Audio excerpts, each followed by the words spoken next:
Денес сме заедно со вас и со Битола, град втор по големина во најјужната република на Југославија, Македонија. Град создаден во 7. век, богат со многу историски паметници.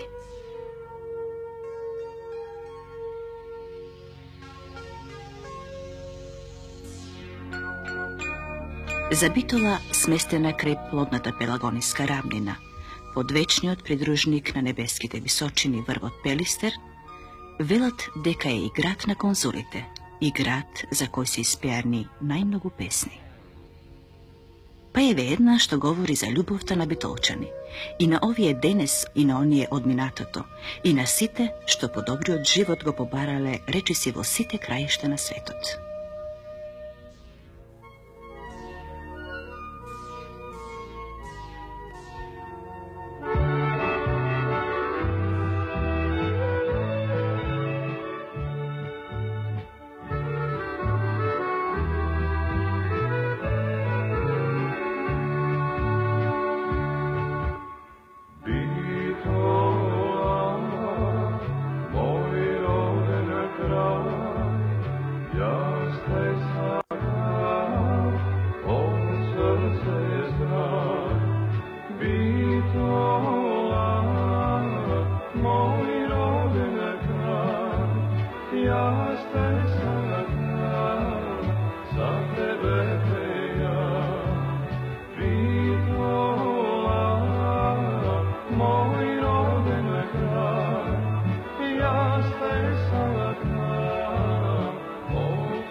Град кој, како и многу други во светот, има своји символи, без кои тие не би биле тоа што се.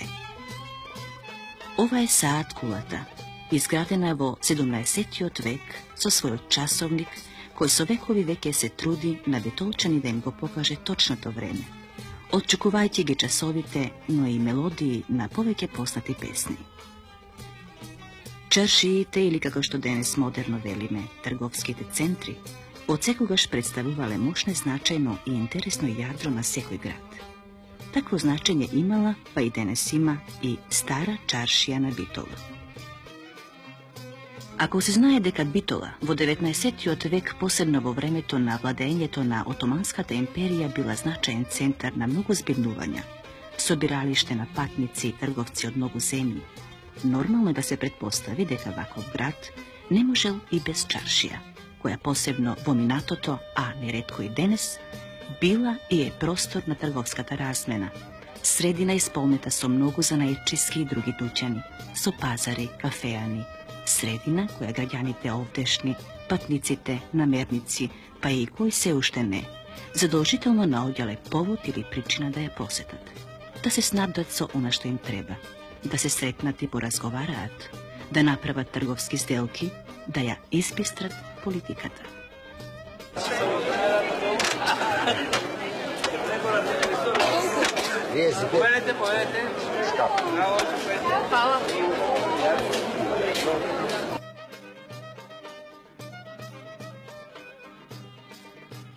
Град, како што е Битола, не можел да се развива, не оставајќи во себе траги на посебност во многу подрачја на сопственото живење, па и во она што се наречува посебна градска архитектура, инспирирана и тоа не малку од присутноста на 13 конзулати на исто толку европски држави, но и измешана со она што е карактеристика во градежништвото и на ова поднебје.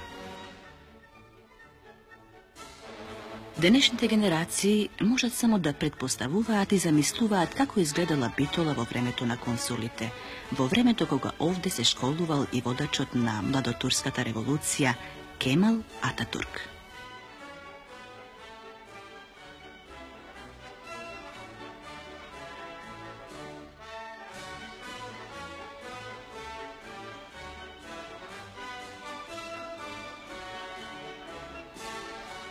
За среќа, истиве генерации можат понешто и да видат од тогашниот блесок на Битола, благодарејќи на она што на филмска лента го оставил зад себе првиот филмски снимател на Балканот, битолчанецот Милтон Манаки.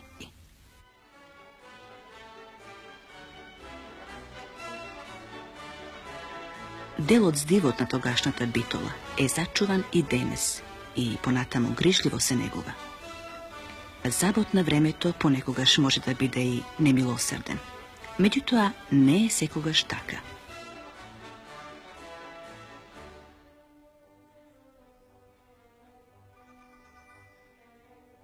Меѓу многуте примери што го потврдуваат ова е и катедралната црква Свети Димитрие, една од најголемите православни цркви во Македонија, изградена во 1830 година, со својот прекрасен иконостас од позлатен дрворез, дело на надалеку познатите македонски копаничари.